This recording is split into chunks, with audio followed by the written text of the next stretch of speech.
It was an ordinary Tuesday morning when Mr. Robert, an elderly black man in his late 70s, walked into the busy city bank. He shuffled through the door with the help of a cane, his steps slow but steady. His gray hair was neatly combed, and his clothes, though old, were well maintained. He had seen many years, worked hard, and endured a lot. Yet today, he found himself facing something he hadn't expected: the harsh judgment of those around him. As he entered the marble-floored bank, the young receptionist, Lily, barely glanced up. She was typing away on her computer, her fingers moving fast across the keys. She didn't seem to notice the elderly man at all.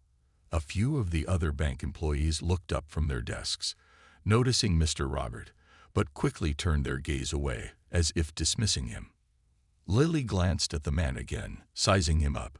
He didn't look like the type of customer the bank usually catered to. His clothes were simple, not the expensive suits or designer brands that the bank's clients typically wore. And his cane seemed to signal that he was old, weak, and possibly not someone who could make a significant deposit or investment. She rolled her eyes, annoyed, and then turned back to her computer. Unaware of what was about to unfold, she half-heartedly motioned for Mr. Robert to sit in the waiting area at the far side of the bank. "Please wait," she said, her voice flat and uninterested. "Someone will assist you soon." She didn't give him the courtesy of a real greeting. Mr. Robert nodded quietly, though a slight frown appeared on his face.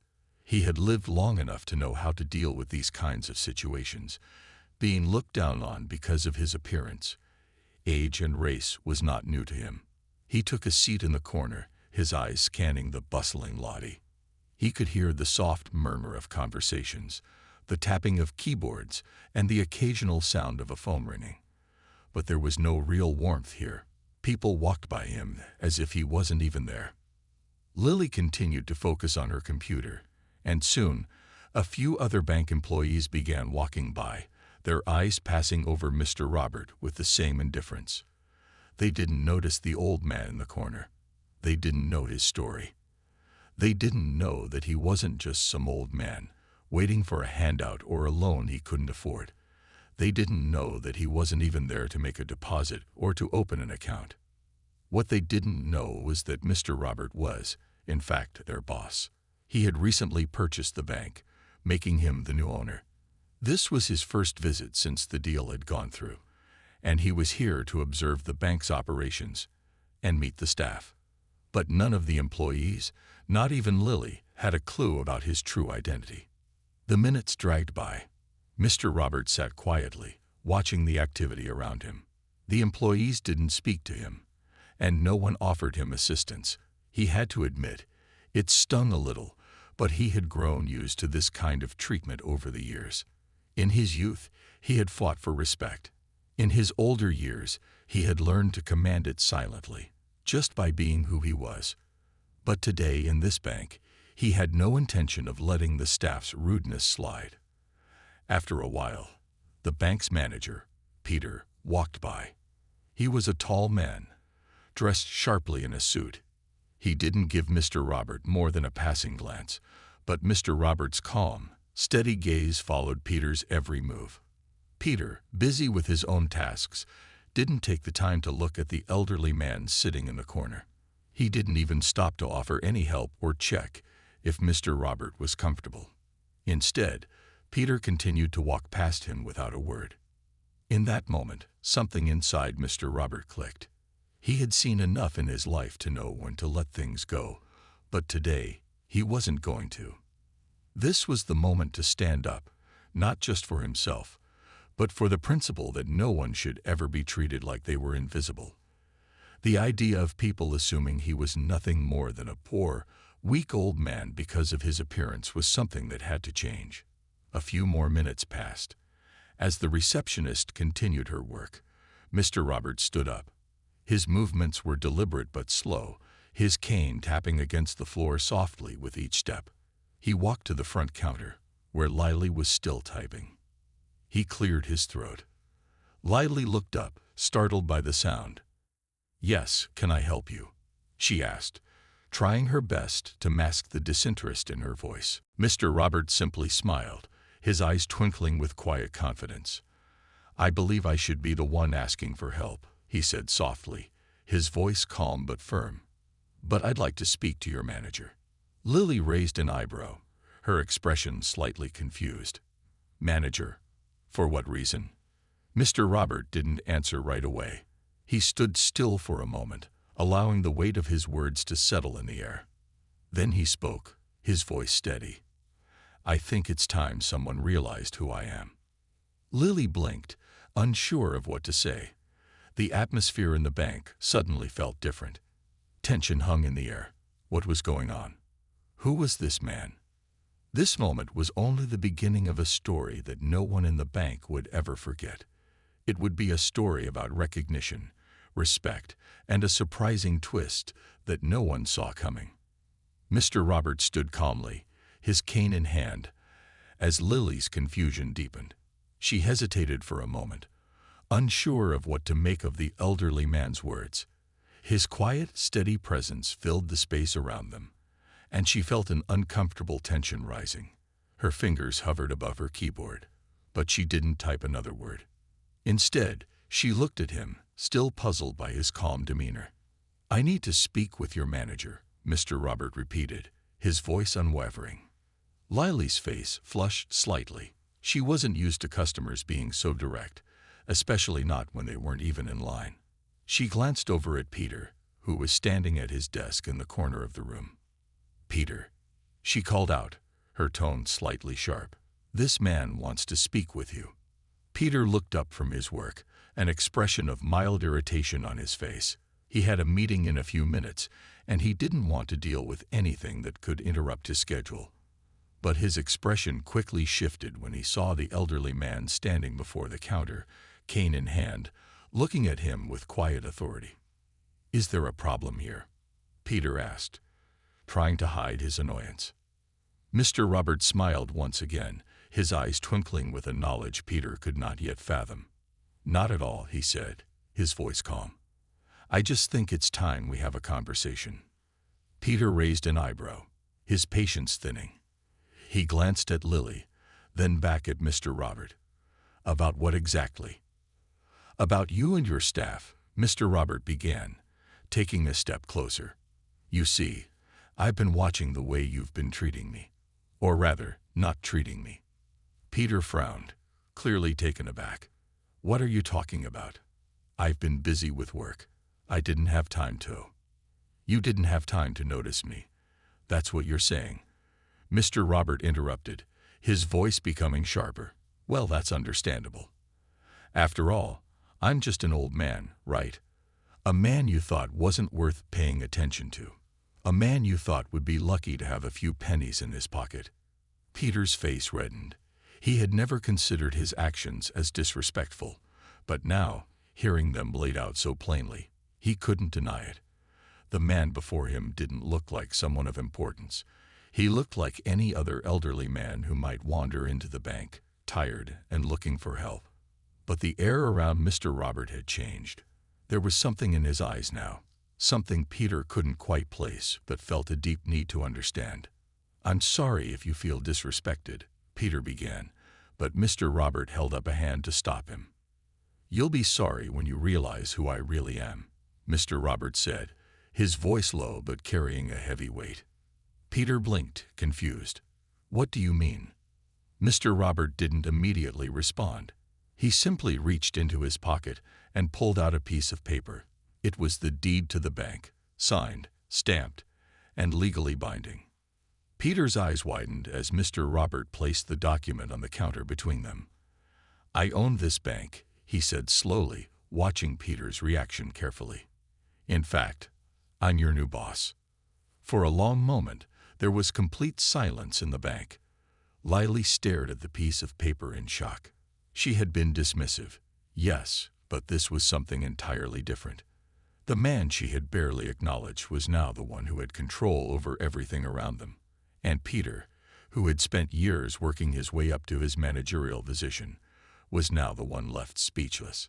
Peter blinked, his mouth opening and closing as he tried to process what was happening. This is a joke, right? You can't be serious." Mr. Roberts' expression didn't change.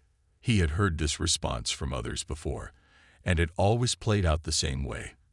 People often refuse to believe in the reality of the situation when faced with a truth that didn't fit their expectations. But now he had no intention of waiting for Peter to come around.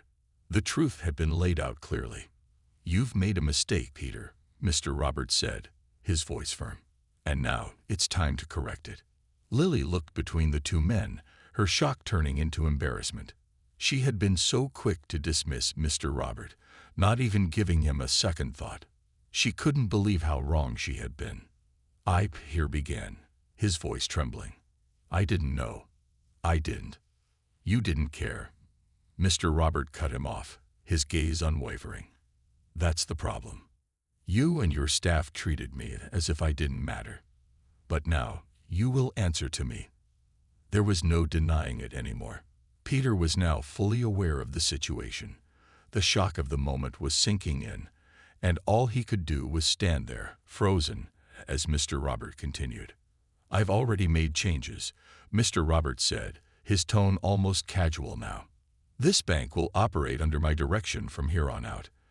And if you want to keep your job, I suggest you start showing respect to everyone who walks through that door, no matter who they are or how they look."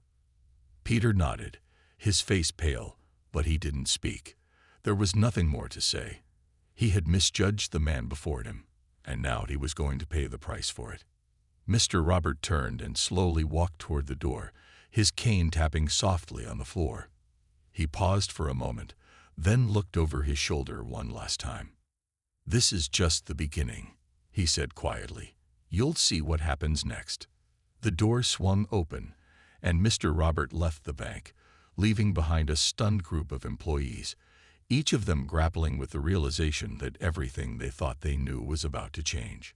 The morning after the unexpected revelation, the bank was still buzzing with disbelief. Whispers filled the air as employees huddled in small groups, discussing the shocking encounter from the day before. Everyone was talking about the elderly man, Mr. Robert, who had casually dropped the bombshell that he owned the entire bank. Peter, still reeling from the shock, sat in his office, staring at the walls, trying to make sense of it all. He had been in charge for so long, climbing the ranks through hard work and determination. But in just one conversation, everything had shifted. He wasn't the top dog anymore. He was now just an employee under the watchful eye of a man he had never taken seriously. Peter couldn't shake the image of Mr. Robert calmly walking out of the bank with that smug smile on his face. That man, the one he had dismissed as just another old man, was now his superior. It was a bitter pill to swallow. He had been so certain of his position, so sure of his authority, but now he realized how little he actually knew about the people around him. As the day went on, Peter's anxiety grew. He could hear the quiet chatter outside his office as employees speculated about what would happen next. Some were curious about Mr. Roberts' sudden involvement, while others were anxious about their own futures. Lily, the receptionist, who had been the most dismissive of Mr. Robert the previous day, now looked like a deer caught in headlights.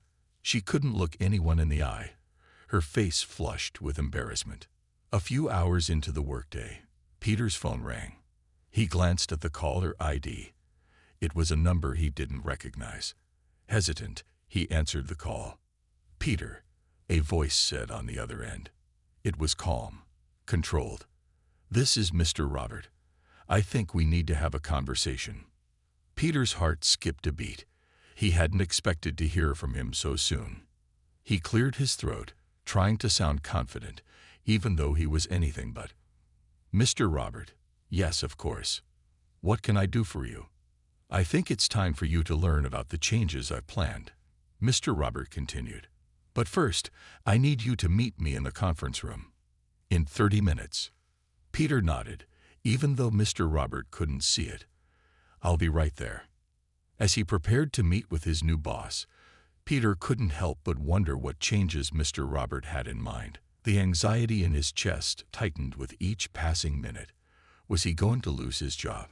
Was Mr. Robert going to take control of everything and completely overhaul the bank? Peter had no idea what to expect, but one thing was clear. He couldn't afford to mess this up. When Peter entered the conference room, Mr. Robert was already sitting at the head of the table, his cane resting beside him. He didn't look like the frail old man Peter had assumed him to be. There was a quiet power in the way Mr. Robert held himself, a calm assurance that was hard to ignore. Peter took a seat across from him, trying to hide his nervousness behind a confident smile. "You wanted to speak to me?" Peter asked, his voice a bit shakier than he intended. Mr. Robert didn't waste any time. He looked Peter in the eye and said, "Yes, I did. First, let me make one thing clear. I didn't become the owner of this bank by playing by the rules. I played to win." Peter felt a cold sweat forming on the back of his neck. He had heard stories about Mr. Robert's business acumen, rumors about his success in various industries, his knack for spotting opportunities, and his ability to turn failing ventures into gold mines. Now, sitting face to face with him, Peter understood that all those rumors were true. "I don't think you fully understand the position you're in, Peter," Mr. Robert continued. "You may have thought you were in control yesterday, but today you report to me. Your job, your future, all of that is in my hands now. And let me tell you, how you handle the next few days will determine whether you stay here or whether you walk out the door." Peter's stomach dropped. He had always prided himself on being in control, on knowing what to expect. But now that security was slipping away. He had no choice but to listen to Mr. Robert. He couldn't afford to lose his job, not after all the work he had put into getting to this point. "I understand," Peter said, though he wasn't sure what he understood. Everything felt like it was shifting beneath his feet. Mr. Robert's lips curved into a small, knowing smile. "Good. You'll need to understand a lot more in the coming days. You see, I have big plans for this bank. I'm not here to just manage it. I'm here to transform it." Peter nodded, trying to remain calm, but inside, he was panicking. What was Mr. Robert's plan? What did this transformation look like? He had no answers, and that uncertainty gnawed at him. "Your role here is going to change, Peter," Mr. Roberts said, his voice steady. "But I'm not going to fire you. Not yet, anyway. But you will be under a lot more scrutiny from now on. The way you treat people, the way you treat everyone, will determine whether you keep your position or not." Peter's mind raced. He hadn't realized how much his actions had affected the people around him. The way he had dismissed Mr. Robert, the way he had overlooked others. He could see now how that could all come back to bite him.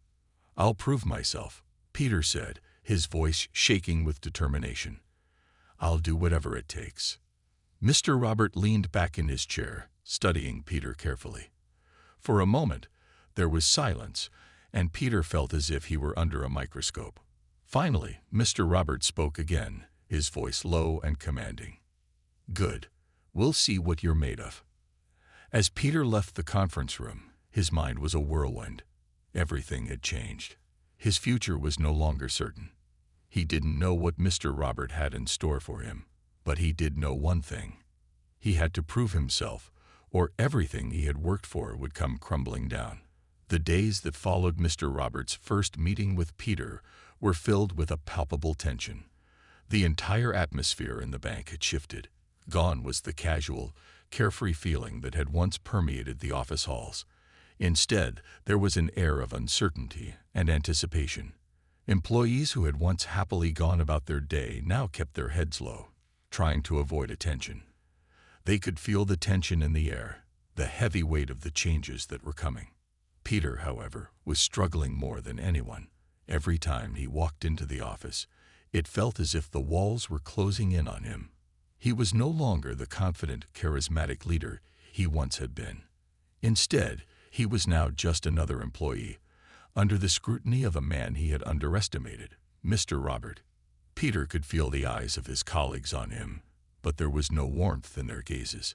His position was fragile, and everyone seemed to be waiting for him to slip up. The first few days of change were small, Subtle shifts in the way things were done around the office. Mr. Robert wasn't making big moves just yet, but his presence was unmistakable.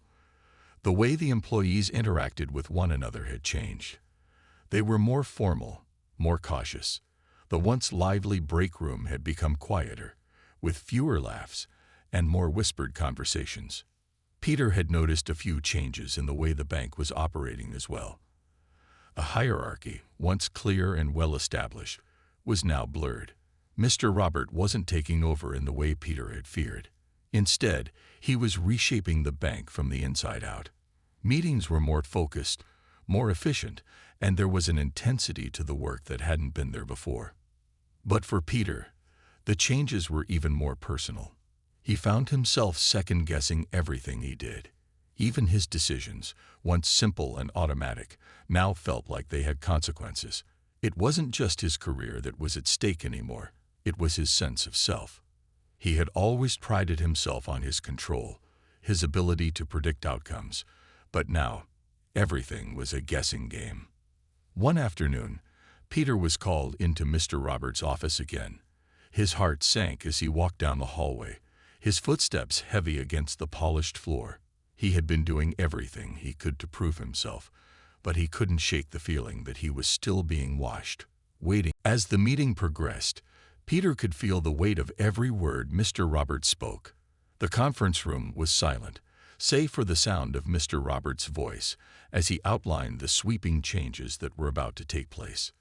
The tension in the room was palpable, and Peter's stomach tightened with every passing second.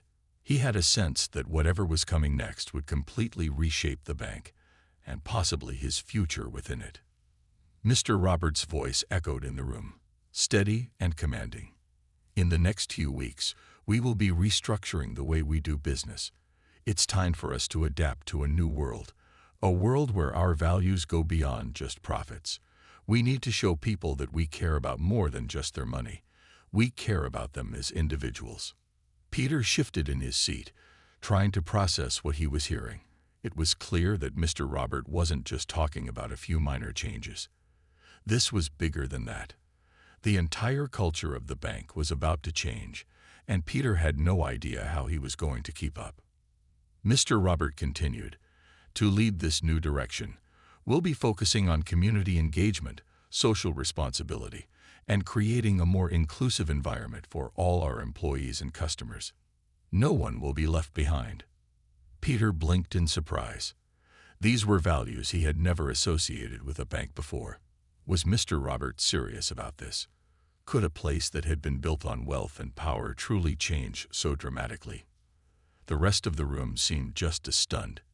Peter could see the employees exchanging confused glances, unsure of what this would mean for their daily operations.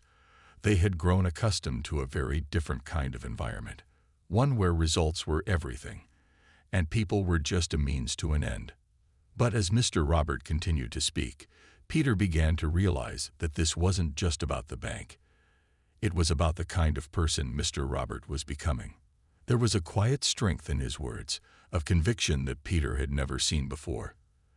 The man who had walked into the bank weeks ago as a quiet, mysterious figure was now standing before them as a leader with a vision that would shape not just the future of the bank, but the lives of everyone involved. Peter's thoughts were interrupted when Mr. Robert turned to him directly. "Peter, I want you to lead this initiative. You've proven yourself to be a capable leader, and I believe you are the right person for the job." The room fell completely silent. All eyes turned to Peter, and for the first time in what felt like forever, he was the center of attention. His heart raced, and he could feel the sweat beginning to bead on his forehead. This was not what he had expected. He had assumed he would be relegated to a minor role in the changes, but now he had been handed the reins to something much bigger. He looked at Mr. Robert, trying to read his expression. The older man's face was calm, but there was an intensity in his eyes that made Peter's palms sweat. This was a test. Peter knew it.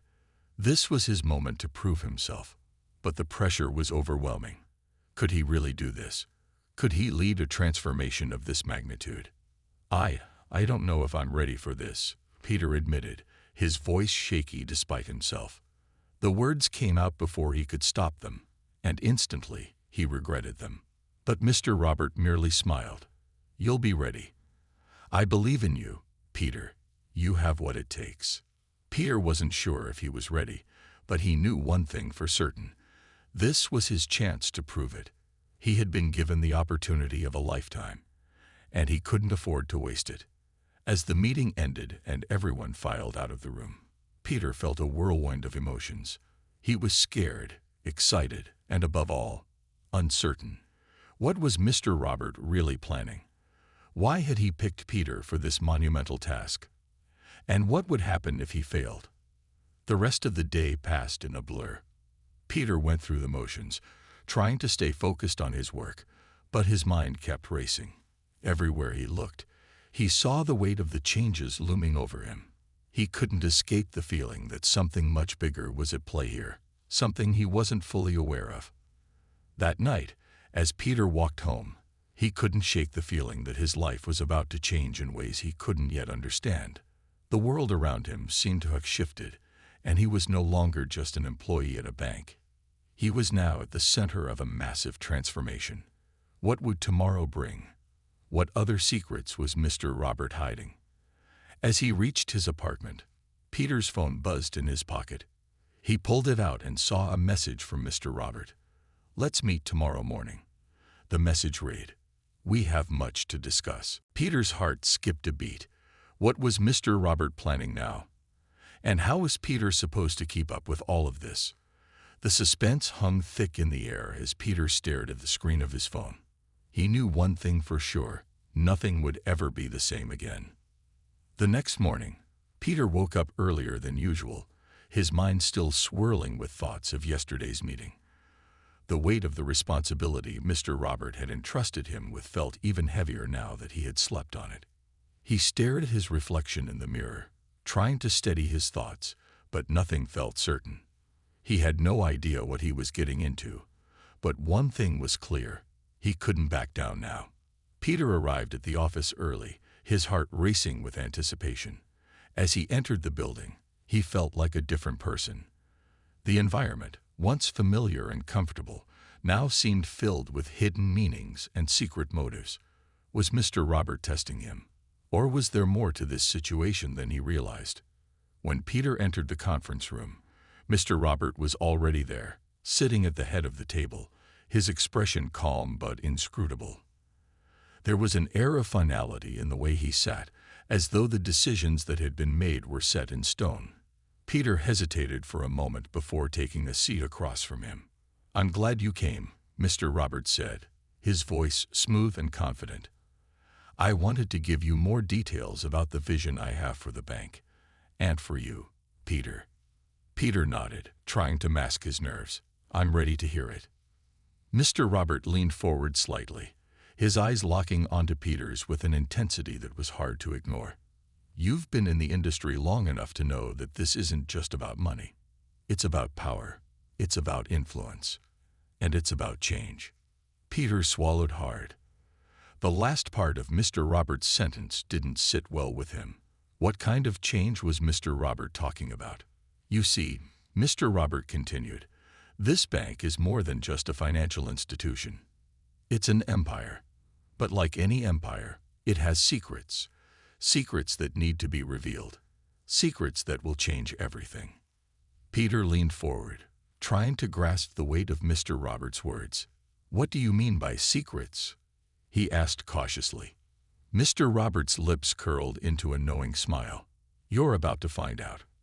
With a wave of his hand, Mr. Robert motioned toward the wall. A large screen flickered to life, displaying a series of documents and images that Peter had never seen before. As the images flashed before him, his heart began to pound in his chest. It was a file, one that contained the history of the bank's operations, going back decades. But there was something strange about it. As Peter examined the documents more closely, he realized that the bank's history wasn't as clean as it had appeared. There were mentions of corruption, hidden transactions, and shady deals that went back to the earliest days of the bank's founding. The information seemed far more sinister than anything Peter had ever imagined. "Where did this come from?" Peter asked, his voice barely above a whisper. Mr. Roberts' gaze hardened. "This is the truth, Peter. The truth that's been hidden for far too long." Peter's head was spinning. How could the bank he had worked for, one he had trusted, have been involved in such criminal activity? And why was Mr. Roberts sharing this with him now? "There are people who would do anything to keep this information under wraps," Mr. Robert continued, his tone grave. "But the world is changing, Peter. People are demanding transparency, accountability, and it's time we gave it to them." Peter's mind raced. The weight of the revelation was almost too much to bear. This wasn't just about the bank's future anymore. This was about its very survival. And Peter was now at the center of it all. The responsibility he felt was unbearable. He knew that if the information leaked, it would ruin the bank, but keeping it hidden could destroy everything Mr. Robert had worked for. This is insane," Peter stammered. "What do you want me to do with all of this?" Peter felt the weight of Mr. Roberts' words sink in. The truth would come with a price he might not be able to afford. But as he looked at the evidence before him, something inside him stirred. The truth had to come out, no matter the cost. "I'm ready," Peter said, his voice firm despite the uncertainty still swirling in his chest. Mr. Roberts smiled, a glint of approval in his eyes. "Good. You've made the right choice." They spent the next few hours going over the final details, preparing the documents for release, and strategizing their next moves. Peter felt a strange sense of finality. There was no turning back now. Once the truth was out, it would change everything. The bank, the system, and the people involved would never be the same. As Peter left the office, he knew that the next few days would be crucial. Once the documents hit the press, there would be no going back. The world would know the truth, and Peter would either be hailed as a hero or destroyed by the very forces he had tried to expose. The suspense hung heavy in the air as Peter stepped out into the night. He glanced up at the stars, his mind racing with the enormity of the choice he had made. He had chosen to stand for something greater than himself, but the road ahead was uncertain. Would the truth set him free, or would it be his undoing? As the days passed, the tension continued to build. Peter found himself constantly looking over his shoulder, waiting for the inevitable fallout. He knew that the people he had crossed were powerful, dangerous, and willing to do anything to protect their secrets. And yet he couldn't shake the feeling that he had done the right thing. Then, on the day the documents were scheduled to be released, Peter received an anonymous tip. It was a simple message, just a few words. "They're coming for you. Watch your back." His heart raced as he read the message. Who had sent it? And more importantly, who was they? The people he had exposed, or someone even more dangerous? Before he could react, his phone buzzed again. This time, it was Mr. Robert. "The documents are live. It's done. We've made history." Peter stood frozen, staring at the message. History had been made, but at what cost? Was he prepared to face the consequences? Would he ever be safe again? The world would soon know the truth, and Peter could only wait to see how it would change everything.